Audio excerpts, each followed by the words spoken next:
Hello everyone, Derek here from Cubro Network Visibility, and in this video I would like to present an overview of Custos, which is Cubro's new network monitoring and network security tool.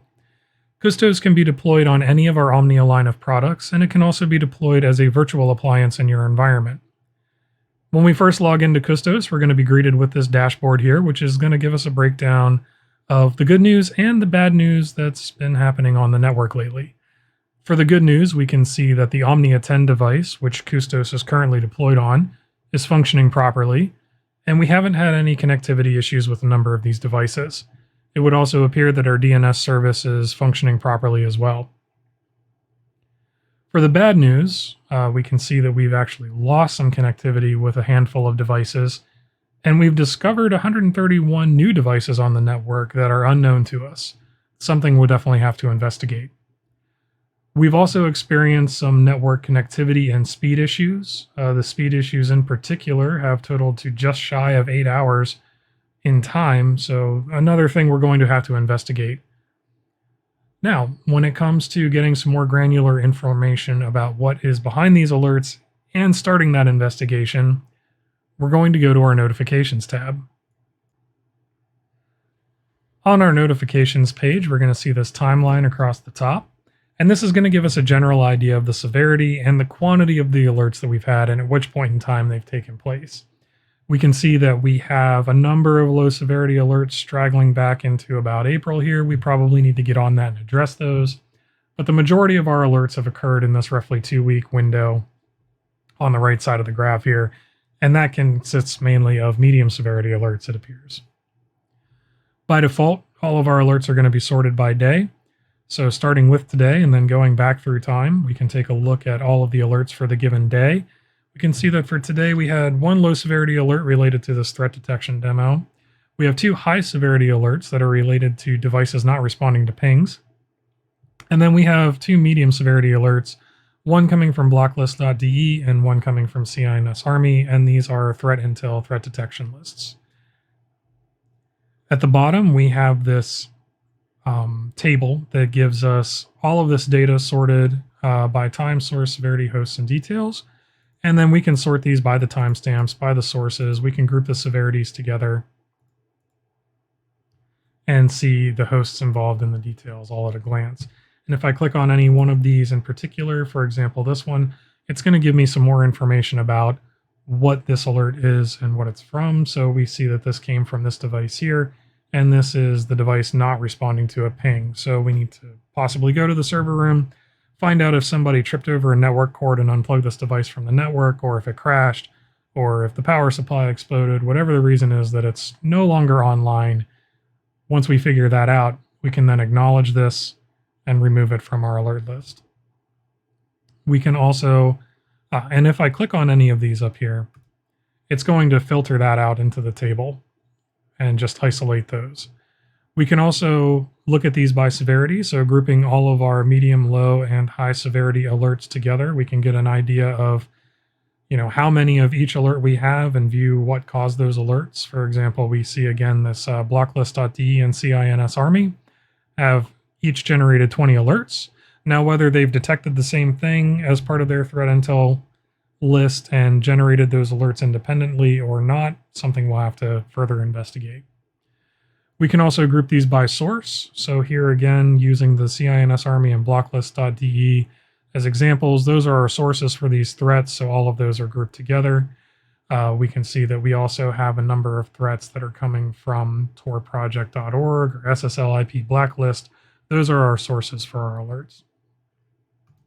And finally, we can group these by device. So for every device on our network, what alerts has it generated? We can see that this device here has generated 4 high severity alerts related to this ping device not responding to ping. So again, the same idea, we got to go check out why that device is offline. Now currently, on the left-hand side, we can see that we have these filtering options. Currently, we're only viewing the not acknowledged and the not cleared alerts, which would be the most pressing alerts for us to triage first. However, if we wanted to go back and we wanted to look at alerts that were already acknowledged and cleared, say for example, we wanted to check up on the intern's work and make sure that everything is being addressed appropriately, we can go back and review those. We can also look at these and filter them out by sources. So if I wanted to look at only my offline or devices not responding to ping, I can pull all of those alerts out and view all of those and combine those with my by day, by severity, and by source. So by day, maybe I can start to establish a trend. If I see that the same device is going offline frequently and it's occurring regularly, we can establish a trend there. I can also filter these out by severity. So if I wanted to view only my high severity alerts first and address those, I can do that. And we can add additional filters by going up to this drop down here and selecting any filters that we don't currently have displayed. For example, this device filter. If I have a device here, say this device I know is generating a lot of false alarms for one reason or another, I can go ahead and just exclude that from my alerting list so that I can focus on what might actually be real alerts first. Conversely, I can filter out this specific device and include it and have it be the only thing that I'm viewing as far as what my alerts are. Taking another look at our dashboard momentarily, recall that we had those internet network and speed connectivity issues here that we wanted to take a look at. So to do that, what we can do is go to our traffic tab. On our traffic page, we're going to see a similar set of time graphs, and these are displaying our incoming, outgoing, and internal network traffic over a selected time period. By default, these display in bits per second. We can also change this to bytes per second or packets per second, depending on which view we want to take of our network usage. You can also see that we have our network thresholds mapped out here. And on the left-hand side, where all of our filters reside, we are looking at just today's network traffic in between 12 a.m. and 11:59 p.m. I can either change this to be a more specific time period of traffic to look at. I can look at yesterday's traffic only, or I can select a range of days to get an impression of how my network traffic is trending over time. So for the past 4 days, we get this picture here. We can see for our incoming network traffic, we do have this spike here. However, everything is generally under our threshold that we've established. For our outgoing traffic, however, we have some very regular looking massive spikes in outgoing network traffic that are well over our threshold. Definitely something to look into. That's highly suspicious. But our internal traffic, again, is pretty minimal, honestly, apart from this specific spike here. Now, for any one of these, I can also highlight a section on the graph to take a closer look at that.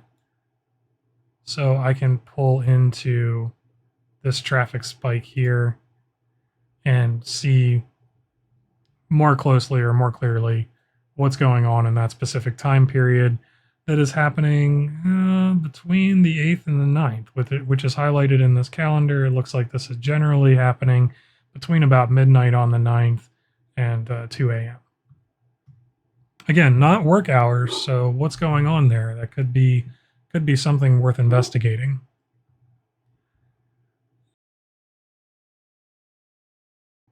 Next, we have the globe view, which presents us with a world map that shows the geolocation of every IP address that our network is communicating with. So basically, who in the world are our devices talking to? This, just like the other graphs, can be viewed given a specific time range. So for example, here's the past 3 days showing the IP addresses that our devices are communicating with,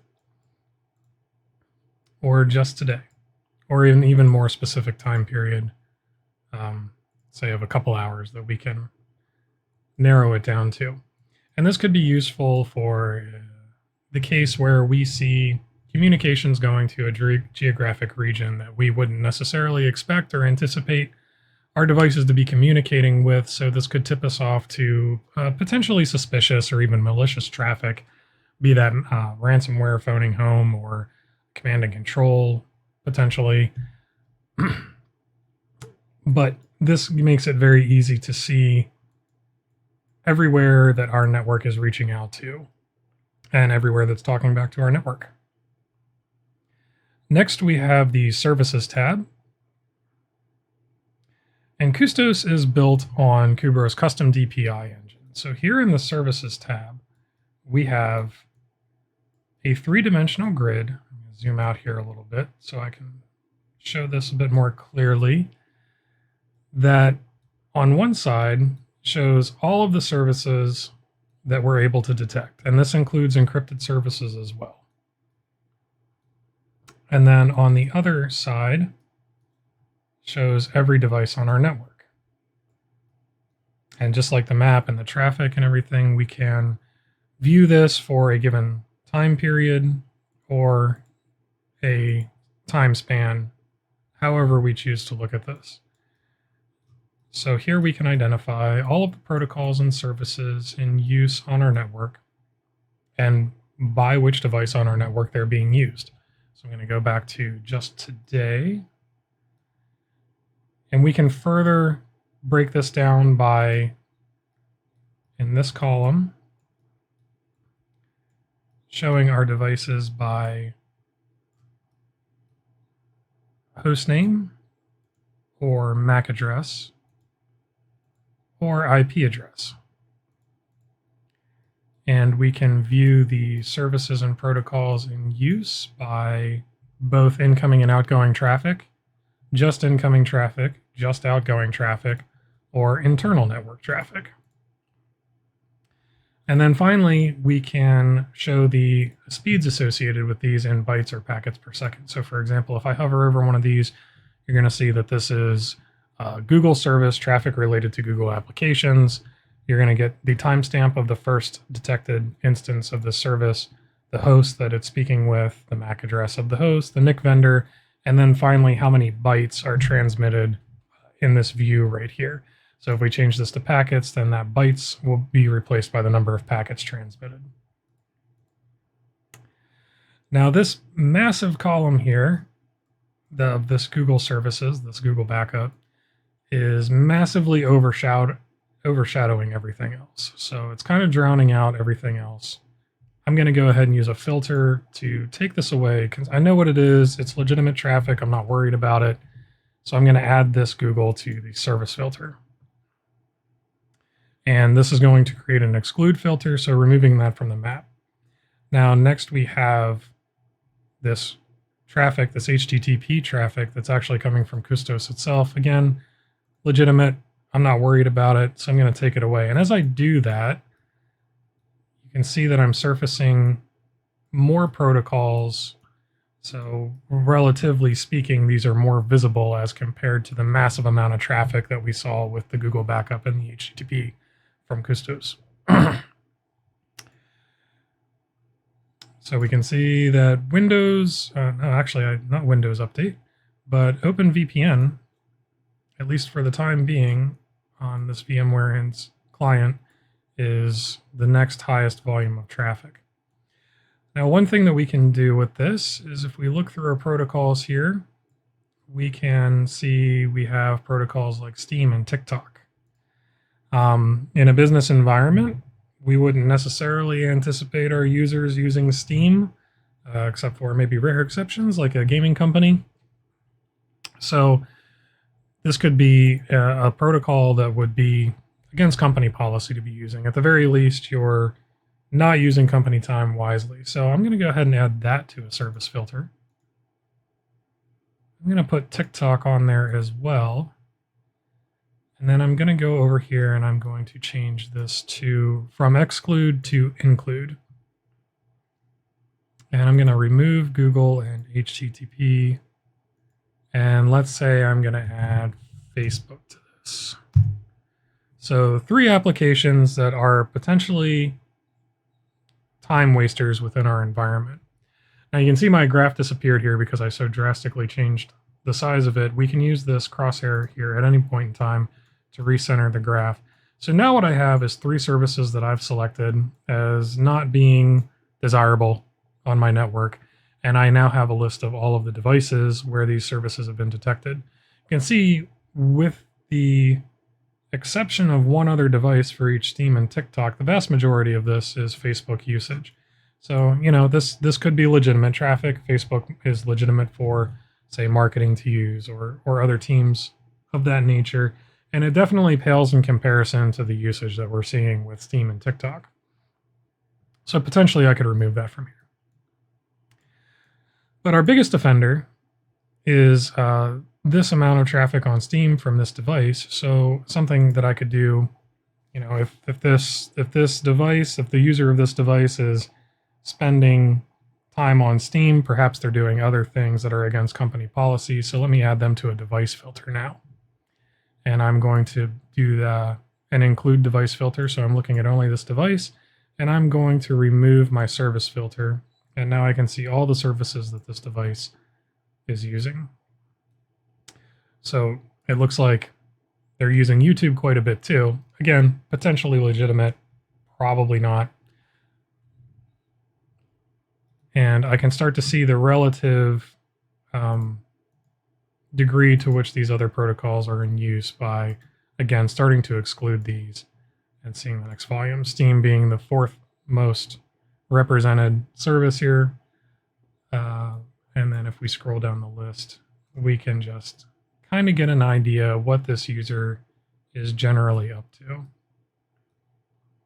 You can see we kind of get down into some pretty small volumes of traffic as we move along this graph, to the point where it's pretty much insignificant. But that's one example of how we can use this service detection. Now, another example of how we could use this is not too long ago, the water treatment facility in Oldsmar, Florida was attacked, and this was done via TeamViewer. This was not a hack per se. This was a shared TeamViewer credential that an ex-employee still had access to and was able to get into the, if I recall correctly, the credentials hadn't changed since this one employee left, and they were able to access the system, and they could have caused some pretty severe damage. It seems that they did intend to cause some damage. But let's say, given that incident, that our company has decided that, one, we're not going to have remote access via things like TeamViewer anymore. So TeamViewer is no longer permitted for use within our environment. And two, we replace remote access with like a VPN, and we replace shared credentials with public key infrastructure, something to that effect. But, you know, we're just getting rid of TeamViewer and things like it. So now I can go back. I'm going to reset all my filters here. And I'm going to select a time period from maybe the past 5 days. Let's say this is a pretty recent change. So I've implemented security controls to try to prevent the use of TeamViewer on our internal systems. At least I thought I did. And I want to see whether those security controls are effective and if we still have TeamViewer in the environment. So now what I can do is I can select TeamViewer from my list here if I can find it, or I can just go ahead and do that include service filter again. And let's add TeamViewer. So pretty quickly we can see that TeamViewer is still being used in our environment. In fact, we have a number of users still using it. So this allows me to do this is a jumping off point for me to continue to investigate this a little bit more. So I see a number of devices here. Let's say I want to change this to IP address, and this will tie into our next feature that I'm about to discuss. So our top offenders here, by far, .131 is our worst offender. Our next worst offenders are .172 and .174. Great. Custos also has a rolling capture feature. So this is a ring buffer capturing network traffic as it crosses. It's writing this to disk. As we capture this network traffic, we are creating an index of the traffic that is able to show us what is taking place within the selected time period. So again, we can use the calendar over here and the time periods, or I can just manually drill into this by highlighting and selecting a region. And as I do that, you'll see that these indexes populate, showing me of this graph, showing me the bandwidth or the general amount of traffic that exists in this time period. We can also see the protocols that exist, the ports in use, and the IP addresses here. So let's say for an example, I know that TeamViewer most often uses TCP and UDP ports 5938, I believe. So I'm going to go ahead and filter out port 5938. There it is. And now within this index, I can highlight this and select it to create an export filter. So this is going to basically pre-filter the network traffic that I'm pulling from disk to a PCAP file, and it's only going to include port 5938 TeamViewer traffic. And I can go ahead and export that to a PCAP file, which for the sake of time I've already done. So I have this TeamViewer test PCAP down here. And now I can download this to my local device from Custos so that I can analyze it. Or, even cooler, I can analyze it directly on the unit itself. So opening that up here, I now have all of my communications involving TeamViewer traffic. So I know the IP addresses that my internal users are tied to. And now I can continue this investigation and see what IP addresses they're going to externally. Perhaps this is perfectly legitimate traffic. It's just your users, they want to work from home, they want to work off hours, they're remoting into the office. It's against company policy, but there's nothing malicious going on here beyond that. Or perhaps their previous TeamViewer credentials have been leaked, and now we have malicious actors remoting into our environment to cause havoc. But just one example of how we can use those features in tandem to secure our environment and figure out what might be going on there, or enforce our company policies and security policies. The last tab that we have for Custos is the Management tab. So this is listing all of the devices that Custos has detected, and it's showing whether they're known or unknown. So we're going to jump back here for a moment. If we go to the dashboard, recall that Custos was telling us there were 131 new devices detected that are unknown. This Manage tab is going to show us all of the devices that we do know. It gives us the opportunity to mark a device as known, and it's going to give us the IP address, the MAC address, the instance that it's first seen and last seen, whether it's online or not, and whether we've actually hidden it for our own purposes. We can hide devices from Custos's view. And we also have the option to put tags in here. So the device tags are defined right here, and this could be just a way for us to sort our environment. Say certain machines belong to the accounting department, certain machines belong to marketing. We can go back here and we can highlight those hosts and we can tag them so that for future reference we know, apart from the host name and IP address, just grant them those tags. This is part of our, Docker cluster, something to that effect. But for internal sorting, to make it easier to recognize and keep track of devices. Lastly, here we have our user tab, which is our Custos users. So we have our admin and we have a regular user. You can create more, you can manage those users here. Jumping back to the dashboard once more, just to come full circle. For all of these bad news incidences, now that we've seen all of the tabs available, you'll notice we have these underlined portions here. So right from our dashboard, we can click on something like device, and it's going to take us right to our devices in our Manage tab. We can click on our notification details, and this is going to take us right to our notifications and highlight that particular alert. We can also go directly to our traffic charts if we have traffic-related alerts that appear. And it'll pull up those specific instances that it's referencing. So that is an overview of Custos, Cubro's new Network Guardian software. Again, this is deployable on all of our Omnia line of products, as well as its own virtual appliance. And I thank you for your time. I hope this was interesting, and take care, everyone.